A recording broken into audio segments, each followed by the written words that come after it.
열왕기 4장의 말씀의 내용은 하나님께서 솔로몬에게 꿈속에 하나님이 약속하셨던 대로 하나님께서 그 약속하신 모든 내용을 실현하여 주셨음을 잘 보여주고 있는데요. 앞부분에서는 아도니아의 반역에 함께 동조하는 일에 반대하면서 이 솔로몬의 편에 섰고 하나님 편에 섰었던 그런 충신들, 그리고 그 충신들의 자녀들이 그 나라의 주요한 관직을 맡게 되었다는 것을 보여줍니다. 뿐만 아니라 솔로몬은 온 이스라엘의 왕이 되었다라고 이렇게 표현하죠. 4장 1절에 보면 솔로몬 왕이 온 이스라엘의 왕이 되었다 이렇게 말하는데, 그럼 그전에는 왕이 아니었느냐? 그때도 왕이었는데, 역사하는 이 표현의 말은 항상 이스라엘 나라가 이 유다 지파와 그 외 지파들 간에 그런 긴장 상태가 늘 있어 왔는데, 솔로몬이 그 나라를 다스릴 때에는 이런 남쪽과 북쪽의 어떤 긴장 상태가 없이 아주 평화로운 그런 관계를 잘 유지했다. 그래서 그야말로 진정으로 온 이스라엘을 잘 다스리는 그런 왕이 되었다라는 것을 나타내주는 그런 표현입니다. 그래서 이러한 솔로몬의 통치와 함께 그의 많은 충신들이 그와 함께 이 나라를 견고하게 세우는 일들에 크게 도움을 주고 있음을 이런 명단들을 통해서 우리에게 보여주고 있고요.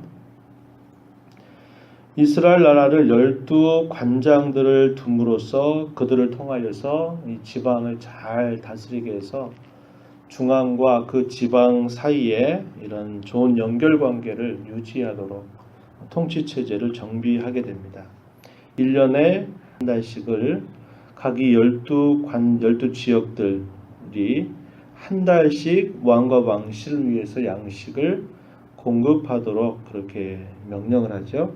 7절 가서 보면은 왕과 왕실을 위하여 양식을 공급하되 각기 1년에 한 달씩 양식을 공급하였다. 그래서 이 12관장에 누가 해당이 되는가 하는 내용들이 이제 8절부터 길게 19절까지 어느 지역에 누가 그 지방을 다스리는 그런 관장이 되었다 하는 것을 이렇게 소개를 해주고 있습니다. 그런 내용들을 보게 되는데요.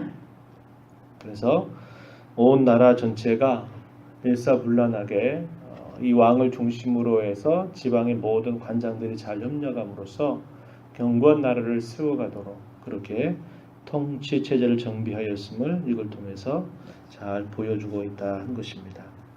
저희가 함께 읽은 이 20절부터 34절 내용에서는 이 솔로몬이 이 온 이스라엘 나라를 다스리는 데 있어서 다스림의 두 면들을 보여주는데, 하나는 외적인 면들이 어떠하였는지, 그리고 또 하나는 내적인 면들이 어떠하였는지, 그런 부분들을 잘 보여주고 있습니다. 아까도 말씀드렸지만 꿈속에서 하나님께서 약속하셨던 그 약속의 내용을 하나님이 실현시켜 주신 일이고, 또 하나는 옛적 그들의 조상 아브라함에게 하나님께서 약속하셨던 그 약속의 내용들을 자신들이 살고 있는 그 현실 속에 하나님이 그 약속하신 내용을 실현하여 주었음을 또 이 내용들을 통해서 잘 살펴볼 수 있습니다. 옛적에 아브라함을 불러서 그로 하여금 그의 자손이 바닷가의 모래와 같이 많을 것이다 라고 약속하셨던 말씀, 그리고 아브라함에게 네가 동서사방을 둘러보고 이 동서사방에 있는 모든 땅을 다 너와 너의 후손에게 주겠다라고 약속하셨던 것, 땅에 대한 약속도 이 솔로몬 시대에 가장 넓게 그 땅을 차지하고 있음을 오늘 본문이 우리에게 잘 보여주고 있습니다.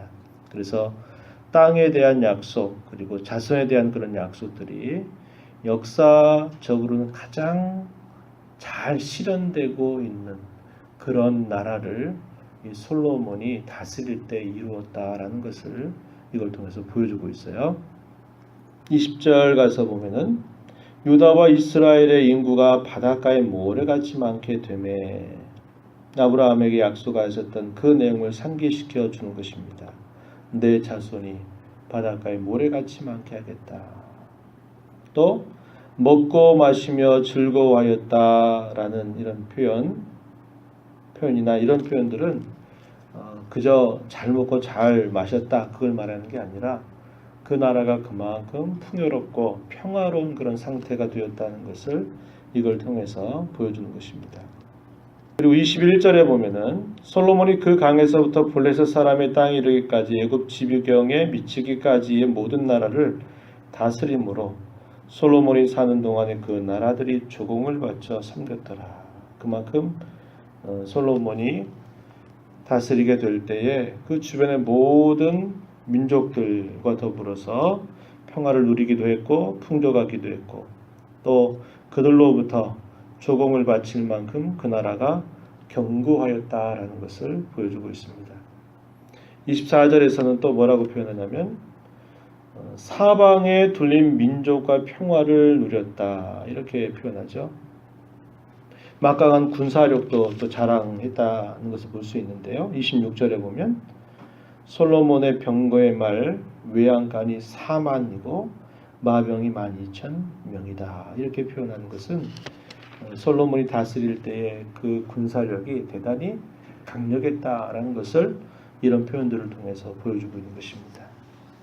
솔로몬이 이런 다스렸던 나라의 외적인 면들, 그들의 땅이 얼마나 넓었는지, 또 그 주위에 있는 모든 민족들과 더불어서 평화를 누렸다든지, 먹을 것이 부족함이 없었다든지, 또 막강한 군사력을 자랑했다든지 이런 것들은 외적인 면이지만 그 이후에 이제 우리가 읽은 부분의 뒷부분에 보게 되면 내적인 면들을 또 보여줍니다. 그 내적인 면들이 뭐냐?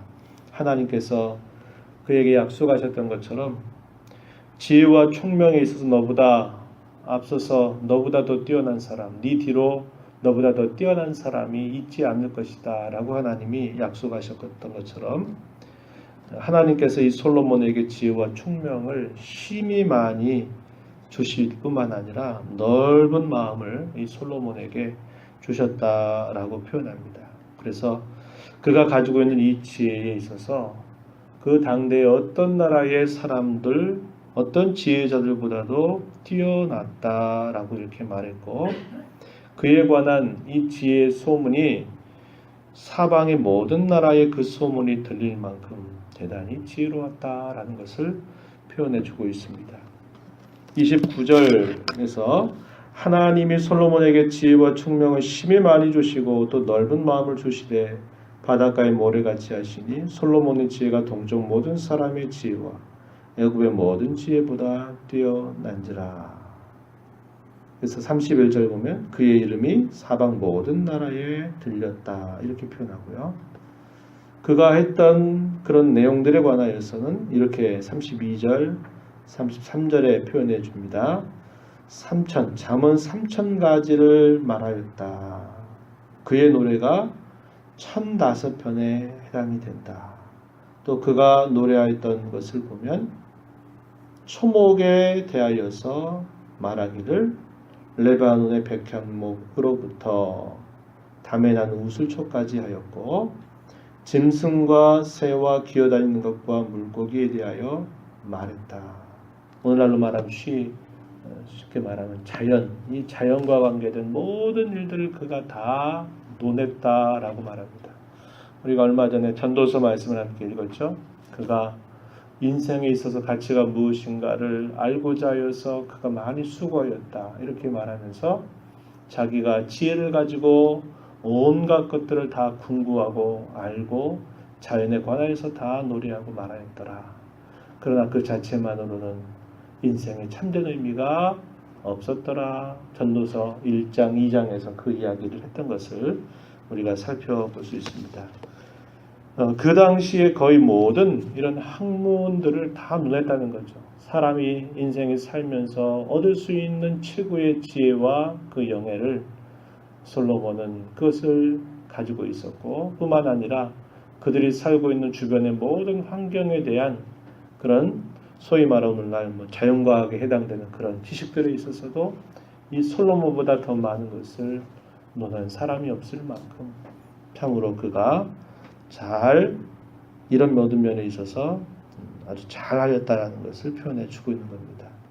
나라가 든든히 서간다라는 것은 외적으로 군사력이 막강하고 먹을 것이 많고 주변 나라와 외교 정책을 잘 해가지고 평화를 구축하면서 그 나라가 그것만으로 견고하게 세워질 수 있는 것이 아닙니다. 내적으로 탄탄한 그런 지혜와 지식을 갖고 있고 사람들과의 그런 바른 관계를 잘 맺고 넓은 아량들을 가지고 있고 모든 것들에 관한 상세한 부분들을 잘 알고 있는 이런 지혜로움과 그런 인격의 면모들이 내적으로 잘 준비가 될 때 이것이 안팎으로 강력하고 견고하고 평화로운 나라를 이룰 수 있다는 것을 이 본문의 말씀은 우리에게 잘 보여주고 있다라고 하는 것입니다. 우리가 이 말씀을 우리가 이 아침에 보게 되면서 솔로몬이 받았던 참 은혜가 대단히 많았습니다. 많았고 굉장히 귀했고 하나님이 약속하셨던 그 모든 것들을 이 솔로몬 시대에 가장 아주 그 약속하신 것에 가깝도록 하나님께서 그 나라를 든든히 세우셨던 것을 우리는 살펴보게 됩니다. 그러나 그가 받았던 모든 이런 기회들조차도 그 자체가 궁극적인 목적은 아니었다는 거예요. 그것을 통해서 그가 꼭 힘써야 될 일이 있었다면 그건 뭐냐면 자신의 아버지 다윗이 늘 하나님을 사랑하고 자기가 이스라엘 나라를 다스리지만 자기가 이스라엘 나라의 왕이 아니라 하나님이 진정한 이스라엘의 왕이시다라는 것을 언제나 드러내어야 했던 것처럼 솔로몬이 받았던 이 모든 축복들, 이 모든 하나님의 은혜를 통해서 그 또한 아버지가 갔던 그 선대의 귀한 신앙의 걸음을 잘 걸어서 그 나라가 진정한 의미에서 그런 하나님 나라의 표본을 만들어가는 그런 중요한 역할이 있었다라고 하는 것입니다. 그런데 그러한 일들에 있어서 역시 그것이 아주 오랜 시간 동안 지속되지 못했다라는 것이 참으로 안타까운 일임을 우리는 보게 되는 것입니다. 우리가 이 말씀을 보면서 하나님께서 우리에게 주신 것들은 무엇이든 다 기회라는 것을 잊어서는 안 되겠다는 겁니다. 솔로몬이 많은 지혜를 받고 그가 많은 그런 부와 영화를 누렸다고 하는 것 자체가 목적이 아니고 하나님이 그것을 그에게 주신 데에는 더 큰 하나님의 기대가 있었다라고 하는 것입니다. 하나님이 영예를 주시고 지혜를 주신 그 한도가 무엇이었다고 그랬어요? 하나님께서 주신 걸음과 길과 법도와 율례를 잘 지켜 행하는 한 그것이 참으로 가치 있고 귀한 것이 되지만 그러나 그런 것들을 무시하고 그 길로 벗어나게 될 때에는 결국 그 모든 것들이 오히려 화를 자초할 수 있다는 것을 우리는 보게 되는 것이죠. 우리가 이러한 내용들을 살펴보면서 하나님께서 저와 여러분에게 주신 우리의 삶의 모든 것들은 기회임을 기억해야 됩니다. 그 기회를 하나님 앞에서 그분의 영광을 위해서 잘 쓰게 되면 그 받은 것이 크든 작든 그것은 우리에게 큰 영광이 되지만 그러나 그 기회를 우리가 흠한 것에 잘못 써버리게 되면 그것은 결국 크든 작든 그건 다 우리에게 화를 자초할 수밖에 없는 것임을 우리는 배우게 되는 것입니다. 하나님께서 지금 내게 허락하신 여러 자리, 여러 기회들 그런 것들을 통해서 그것을 주신 하나님을 기쁘시게 해드리고 하나님을 섬겨 살아간 그 일에 집중하여서 충성스럽게 우리에게 맡겨주신 모든 일들을 잘 감당하고 허락하신 자리에서 하나님을 가장 잘 섬겨가는 그런 신앙의 걸음이 되기를 진심으로 바랍니다. 하나님 아버지 감사드립니다. 오늘도 새벽 시간 저희들을 일깨워 주셔서 주 앞에 나오게 하시고 저희들에게 생명과 호흡을 주시고 우리의 삶의 모든 것을 주시는 하나님 앞에서 또 찬송하며 말씀 듣고 기도하며 이 하루를 시작하게 해주심을 감사드립니다. 우리가 이 땅을 살아가면서 부 자체가 우리의 삶의 목적이 될 수 없고 우리가 많은 지위를 누리고 많은 것들을 누리는 것이 우리의 신앙의 목표가 될 수 없음을 언제나 잘 기억하게 하시고 저희들에게 주신 것이 크든 작든 간에 그 모든 일들을 통하여서 하나님의 기대와 뜻을 언제나 잊지 않고 하나님을 잘 섬겨가는 저희들의 신앙의 중심이 흔들리지 아니하도록 저희들을 붙잡아 주시옵소서. 맡겨주신 모든 일들에 감사할 줄 알고 맡겨주신 모든 일에 충성스러운 하나님의 일꾼들로 세움받도록 인도하여 주시옵소서. 은혜의 보호자 앞에 나와 강구하는 모든 심령들에게 풍성한 은혜를 더하셔서 오늘 더욱 주님과 동행하는 복된 삶을 살게 하옵소서. 예수님의 귀하신 이름으로 기도드리옵나이다. 아멘.